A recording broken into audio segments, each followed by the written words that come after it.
Reinventing yourself when you're at the top of your game is no mean feat, but the best make it look effortless. If you don't believe me, just look at Sir Bradley Wiggins, who managed to morph himself from velodrome expert to Tour de France winner, or John Surtees, who went from dominating motorcycle racing to winning the Formula One World Championship. Those guys made those transitions look like a walk in the park, which brings me very neatly onto the all-new Porsche Macan Electric, because it has very big boots to fill. You see, the current contemporary petrol-powered Macan, well, that's just experienced its best sales figures ever. In fact, it's the second best-selling Porsche globally after the Cayenne. Which brings me back to that concept of reinvention. Can the Macan make a seamless transition from petrol power to electric? Well, that's what we're here to find out. And remember, if you want a great deal on your next new car, why not head over to whatcar.com? And if you would like to see more videos like this one, why not subscribe to our channel?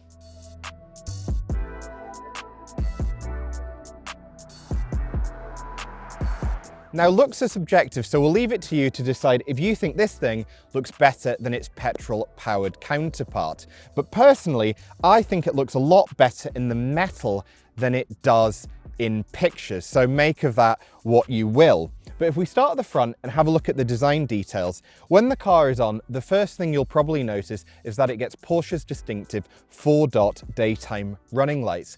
We first saw these on the 918 Hypercar and then later on the 911 and on the Taycan. The actual headlights are down here. And if you follow me further down, like the Taycan, this thing doesn't have to have a big grille because it's electric, but you do get these nifty air curtains which direct air through the front bumper and past the front wheels to improve aerodynamics and improve efficiency. Speaking of wheels, this press car is on optional 22-inch alloy wheels. Lesser Macans come on 20-inch wheels, or if you go for the turbo, you can have 21s as a non-cost option. If you follow me further down the side, you'll also see that the electric Macan has inherited the petrol Macan's distinctive side blades. Now, they're here to visually shrink the height of the car, so it's a little odd that you can pay extra to have them in body color. I'd rather have them in either gloss black or carbon fiber. Or if you go for the turbo model, it's finished in this lovely bronzy gray, which Porsche calls Turbonite, and that color also extends to the trim up here and the badges, which are now monochrome. Then, if we head around the back, you get hints of Cayenne Coupe with the way the roofline falls away and blends into an active rear spoiler. And then further down, Porsche's also integrated this neat-looking full-length light bar like you get on a 911 or a Taycan.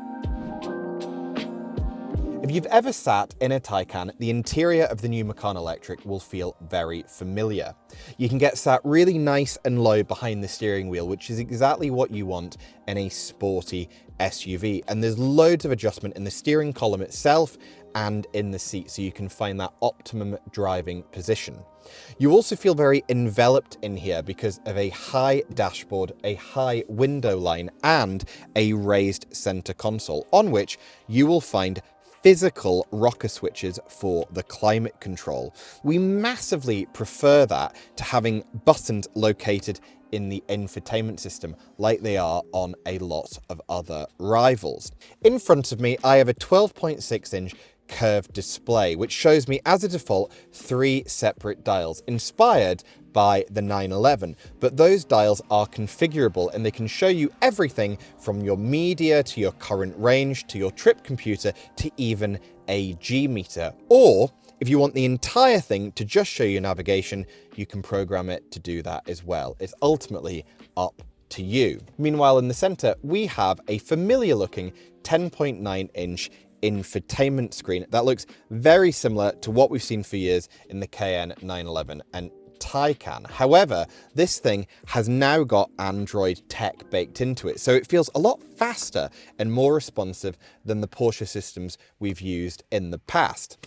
And the best thing is, if your passenger is somewhat of a control freak, they can now also have their own optional 10.9-inch infotainment screen right in front of them, where they can listen to their own music, program the infotainment system, or catch up on the latest episode of What Car on YouTube.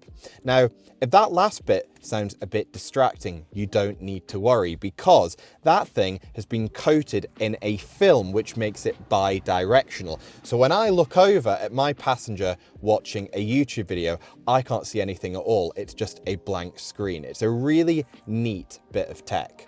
Ultimately, the whole interior just feels very well thought out. I love, for example, that you can change the drive modes using a rotary selector on the steering wheel, so you can do that on the fly without being distracted. Now, if I open this central cubby here, you will find a wireless charging pad that is cooled so that your phone doesn't overheat. That is a very welcome addition to the spec. There's also just lots of room in here for storage, particularly in this new very porous raised center console. You have a massive storage bin down here, 2 cup holders in the center, and you've even got another storage bin under the center armrest. Like I said, everything just feels like it's been very well thought out, and all the materials feel of a very high quality. The Macan Electric is actually 103 millimeters longer and 15 millimeters wider than the petrol Macan, and that means that you get a lot more space in the back, and that's a very good thing, because if we had one criticism about the petrol Macan, it's that it was quite cramped for rear seat passengers. Mercifully, that is no longer the case. I'm 5'9" and I've got the seat in front of me set up for my driving position. And as you can see, I've got plenty of legroom and plenty of space under the seat for my feet.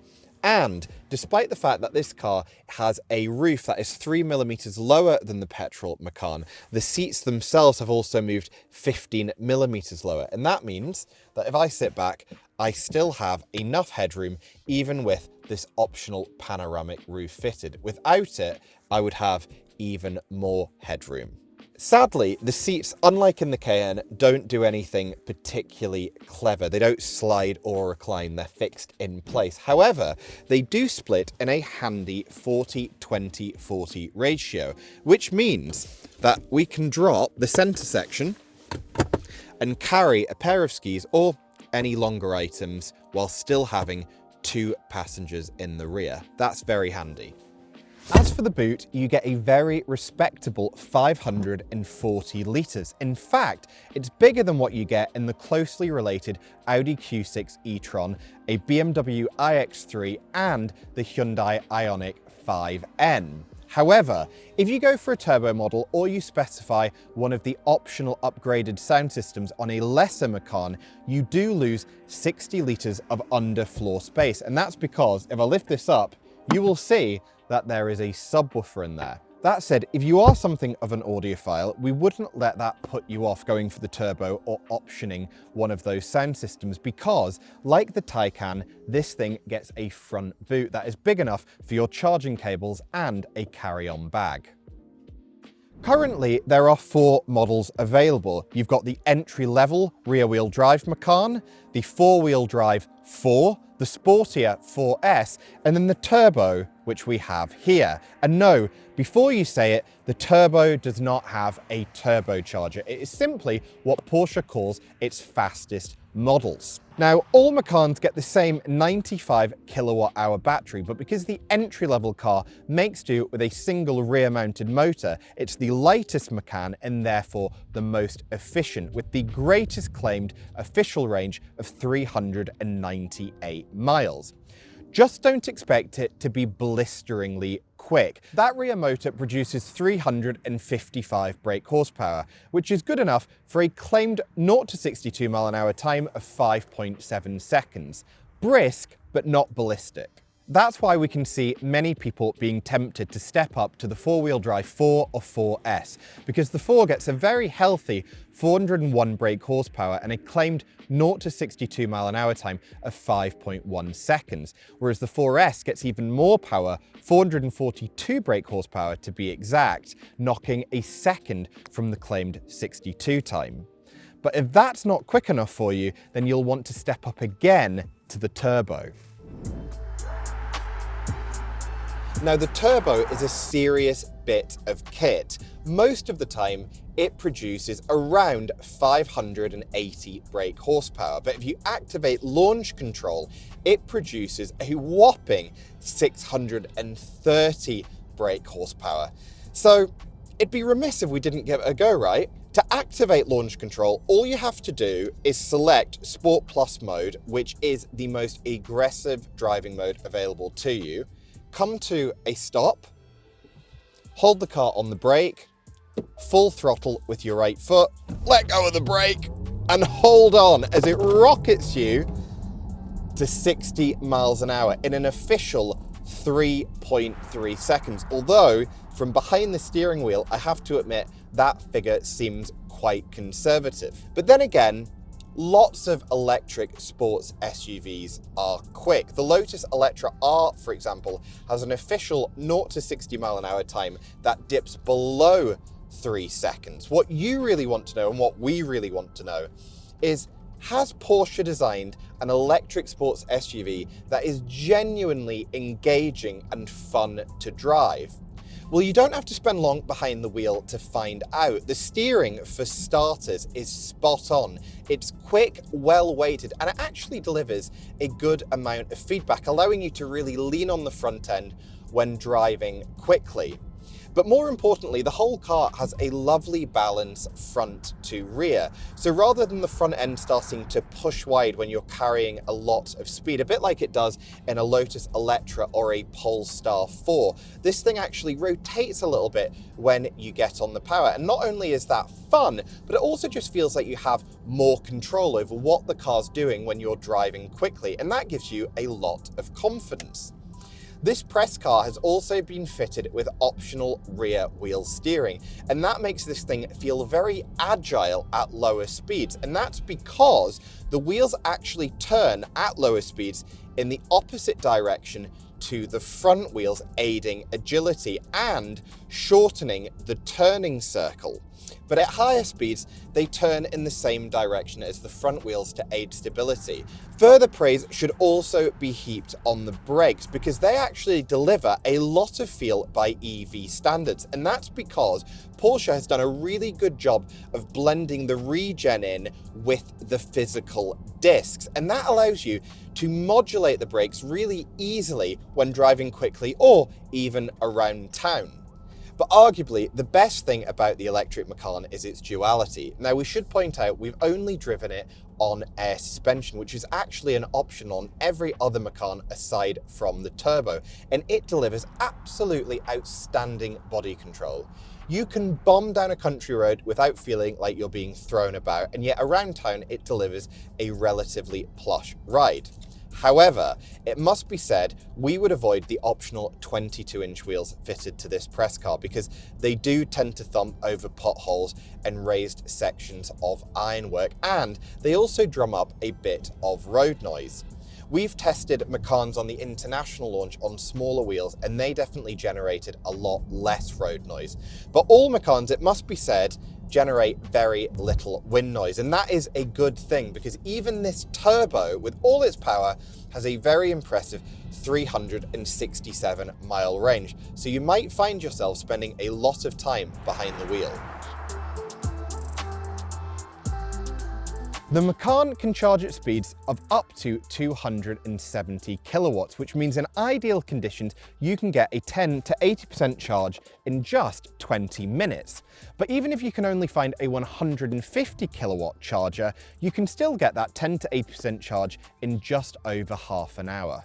We mentioned earlier that the rear-wheel drive Macan and Macan 4 share the same motor as the Audi Q6 e-tron, and that's no coincidence. You see, the Macan was developed alongside the Audi, which shares the same premium platform electric architecture, PPE for short, as well as key parts of its chassis, battery, and electronics.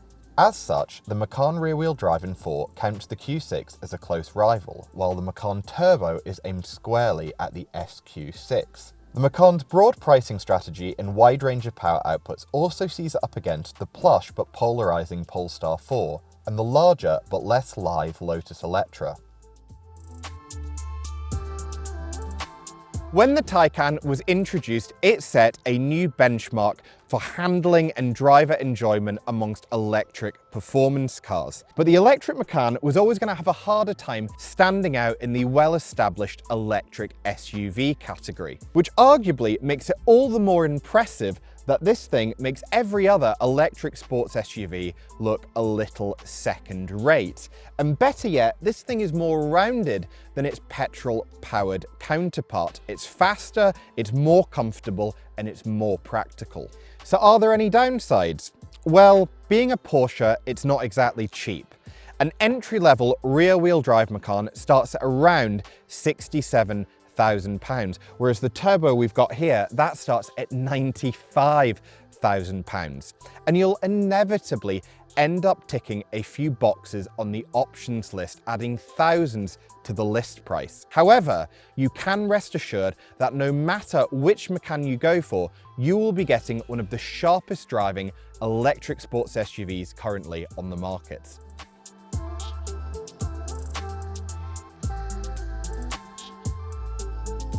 Thank you for watching our review. If you'd like to learn more about the new Porsche Macan Electric, why not visit whatcar.com, where we've got a full in-depth written review. The link is over here. And if you'd like to watch more videos like this, why not click right up here.